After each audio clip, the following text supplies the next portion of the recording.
好，我是 Liz。今天我们的职人开箱系列厉害了，我带大家来一间要用演唱会售票系统来卖蛋黄酥的面包店。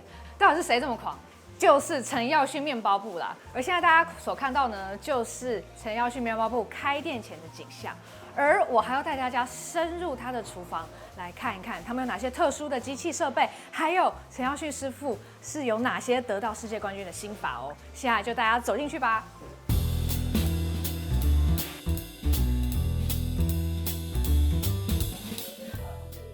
Hello， 耀迅师傅。Hello， 丽子，欢迎。谢谢，我今天好荣幸哦。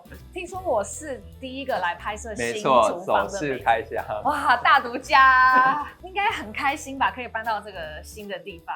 对，就是一直以来都很想要把过去的2个厨房做一个合并，那刚好找到合适的空间，而且工作流程更顺畅。对，就大家可以聚集在一起，那所有的流程都可以在同一个厨房当中完成。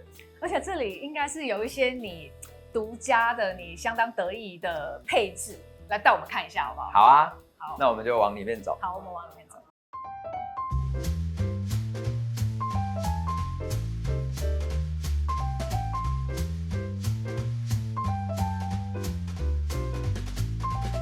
接下来我们要进入到这边是烤焙区，对，那一共会有3台烤箱。听说我们眼前的这2台非常厉害。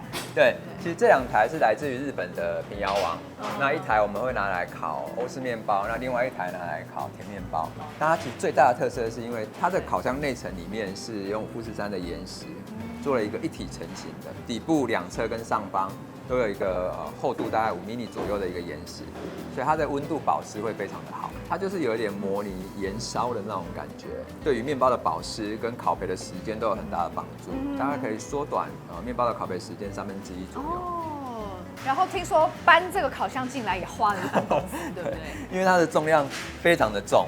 对，我们刚刚一台3层，它大概就会有3吨左右的一个重量。3吨，哇塞！所以当初我们要搬进来的时候，地板上还要做了很多的结构补强。真的，除了很重以外，这个烤箱听说也很贵。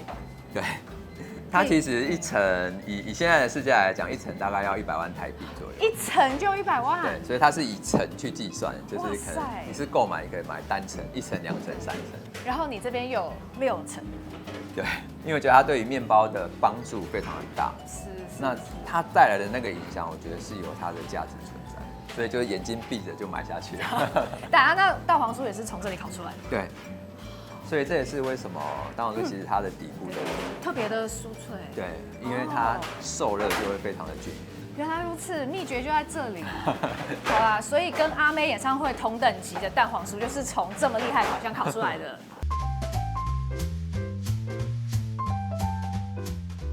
这个就是比赛当时2017年对那个世界面包大赛，对国家特色面包，国家特色面包就是这一颗。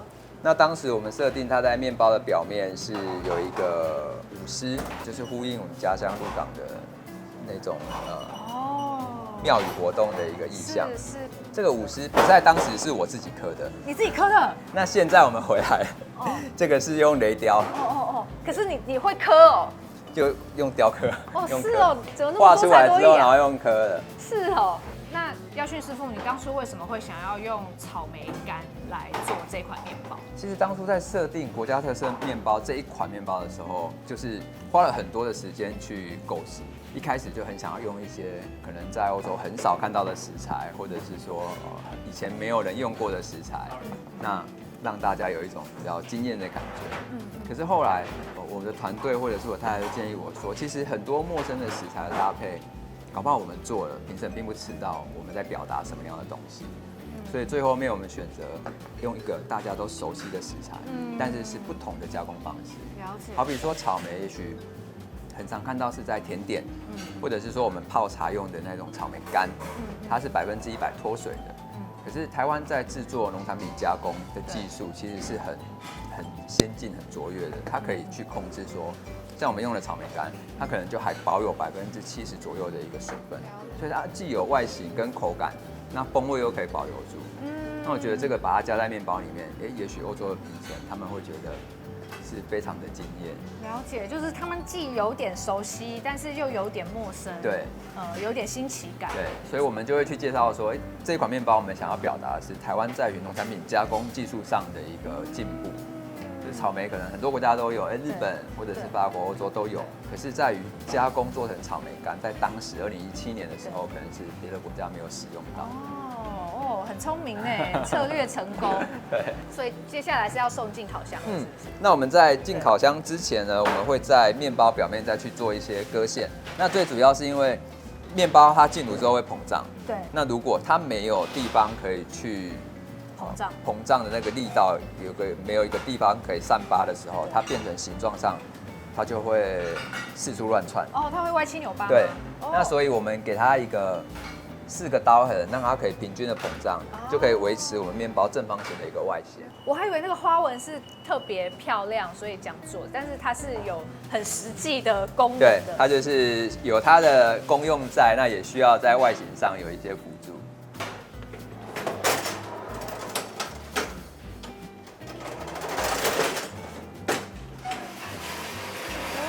又回到上面了，它就可以固定在上面。所以是刚好你们面包师傅个子都不高，是不是？其实还是有些人会撞到，但是因为他没有办法，就是需要加装这种进炉器，它就会有高度上的限制。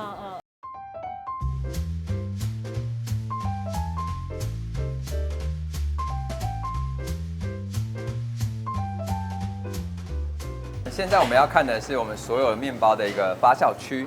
那它总共会有6个温层，其实3台发酵箱，那每一台发酵箱会有2个温层，主要是要因应我们不同的面包种类，它其实会有适合它发酵的温度。像这边我们主要发甜面包的，那它的温度大概就会在34度、35度左右。那以发酵可颂、丹麦可颂类的，我们就会是让它控制在30度以内，不超过30度，因为避免它的油脂层可能会融化。那在这边的话，我们主要会有发酵欧式面包。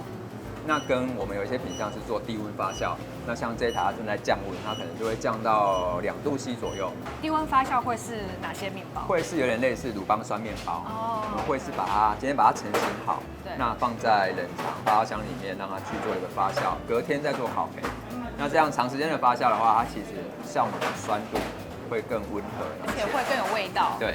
那为什么甜面包的温度最高？因为甜面包的话，它都是有内馅的东西嘛，希望缩短它其实最后面发酵的时间，不要去影响到副食材本身的风味。所以它可能面团本身它不需要这么强烈的发酵风味。因为我们都有红豆馅啊、芋头馅啊等等，就是针对副食材的产品。那如果欧式面包或者是说果油类的东西，那它其实是蛮吃食材本身的面包本身的原味。以前的话，我们可能就是一台发酵箱发酵所有的东西。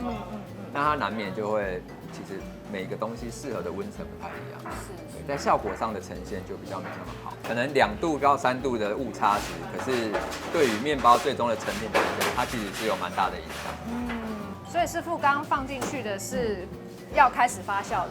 对，这就是我们刚放进去的可颂面包，我刚做好，然后要进去发酵。对，那它发酵完成之后，计时器刚好叫了。刚好叫了。对。因为我们上面就有很多计时器写可颂1、可颂2、可颂3、可颂4，同时进去很多批的话，你又不知道哪一批是哪一个时间。听说你们有超级多个闹铃。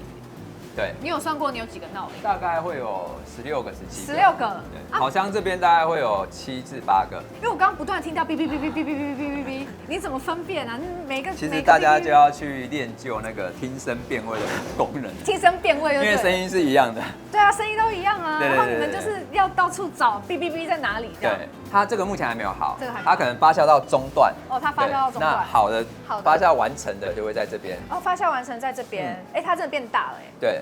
然后它现在刷上蛋液之后，等下就会入炉烤焙。可颂要发酵多久？通常我们大概会是在70分钟至90分钟区间。其实我们最终会依照手的触感去看可颂发酵完成的程度。譬如说，它涂上蛋液我可以按，我们会用手的触感去触碰。那你会发现，发酵好的可颂，我们按下去的时候，它会有一点点气泡的感觉。气泡？对，自己可以试试看。我可以吗？可以，它会有一点点感觉，里面是充满了空气的感觉。它是很软 Q 啦，对，但是这个跟我理解的气泡有点不太一样。其实最主要就是看面筋回弹的那种感觉。面筋回弹，刚做好它是很紧实。听说店里一天要制作40几款面包，对，那一天的制作的分量，你知道有几颗吗？接近3000。以3000数量来讲的话，对，因为我们12点开门，我会希望营业之前至少有90%的品项。12点我们呈现出来是第一轮，对，是品项种类可能都有，可是数量还没有出完。哦，因为有一些面包它可能会分2次、3次，那像可颂它可能会有10次。最主要是因为台湾的气候毕竟还是比较潮湿。对。那像我们可颂如果全部都在开店前烤好，那也许它到3点4点，它就已经受潮软化掉了，它就没有刚出炉的那个酥脆感。哦，所以第一批是11点出炉，就我们刚刚看到的。对。然后接下来又要继续制作，就一直持续出，直到你们关店前。哎，大家来陈耀迅，你随时可以买到新鲜出炉可颂，这超屌。哎，师傅，我刚注意到面包出炉的时候，你们都会敲一下，这是为什么？最主要是因为要让面包它出炉之后，膨胀的气体快速的排泄掉。因为当面包我们入炉烤焙之后，它会膨胀，那它产生的这些空气，我们在出炉之后要利用敲打的方式让它瞬间的排掉。那不然我们放的话，它因为热胀冷缩，它慢慢消泡的话，它可能会从面包的表面啊等等去做凹陷。那我们瞬间敲打的话，它就会从底部排掉。每一种面包都要敲一下。对，只要是面包它入炉之后会膨胀的，我们都需要敲一下。观赏完制作过程，我们终于要来试吃面包了啊！你要把50切开了，你要把50切开了。对。那我们切一个薄片。所以你的草莓干是从2017到现在都没有换过？对，草莓干都没有换过。那它的切面其实这是大吴农会帮我们制作的草莓干，香哦。那它的湿润度其实非常的足够。那它面团的粉红色其实是我们有拌入了一些覆盆子，覆盆子，然后跟少许的玫瑰花瓣去做一个提味。有玫瑰花瓣，我想说，因为我刚刚觉得好像有一点点像是那个伊斯巴罕法国 BMA 的那个味道，我觉得这个很少女。所以它其实是有一个欧式面包的外形跟外壳，但是里面的食材其实就是很台湾。但我觉得这的确是外国人会吃得懂的面包。果干跟这外面欧式面包的这个脆壳是他们熟悉的。对，味道也是熟悉。对，味道也是熟悉。只是可能过去这个风味的组合，可能比较常见是在甜点。你不一起吃吗？还是你已经我吃太多，我不想吃了。我每天要吃的东西很多。你每天都要试吃吗？会，但不会每一款。但至少会有5至6款，但我通常吃的会是前一天的面包。你吃前一天的面包？因为这样的感受跟客人是一样的。OK。就当天的面包刚出炉，它是柔软，它是好吃的，这是应该的。就一定好吃。对，但是客人买回去很多是隔天的早餐。对。通常我就会保留1、2个面包，隔天去吃吃看，它隔一天的口感。你每天都会确认吗？每天都会确认。哇哦！小朋友也可以帮我确认，有时候也可以他们当早餐嘛。小朋友有抱怨说不想吃面包吗？不会啊，不会。不会。我从小要灌输他们，爸爸做的面包很好吃。我们来吃一下爸爸做的另外一款面包。好。我觉得切可颂是一个非常高难度的技术。它其实会脆是一定的。哇，好漂亮哦！这个断面超美。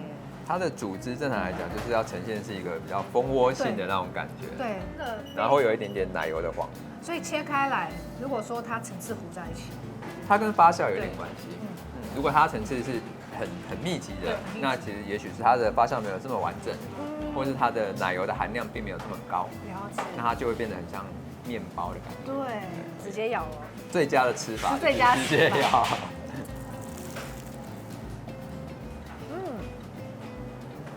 真的还是酥脆的，因为很多时候买到可颂回家放一下，它已经整个软掉了。对，因为台湾的气候其实还是属于比较潮湿，那这也是为什么我们的可颂要把它分时次去做出炉的原因。它有很明显的奶油，但我觉得这个奶油是蛮对台湾人的胃口的，对，它不是那么的。它其实没有那么一入口很强烈的那个感觉。我觉得这是北欧丹麦的奶油它的一个很大的特色。它其实奶油风味有，但它的尾韵残留的奶油风味是比较足。可是，一入口的强烈其实没有像一般欧洲奶油来的这么强。对对对，我觉得这个是很刷嘴的可颂。那这也是当初我喜欢这个奶油的一个很大的原因，就很希望说，客人吃我们的可颂，也许他是吃完一个，可以再想要吃第二个，就是有那种意犹未尽的感觉。这个太邪恶了，这个太可怕了，这个。这个机器它是专门在盐压做丹麦可颂类的。哦，这轮刀好酷，打开来的时候有点帅。这个3个工作天呢，也是超搞杠的，你看起来很冷哎。因为太冷了，脑袋会有点打结了。冷到语无伦次。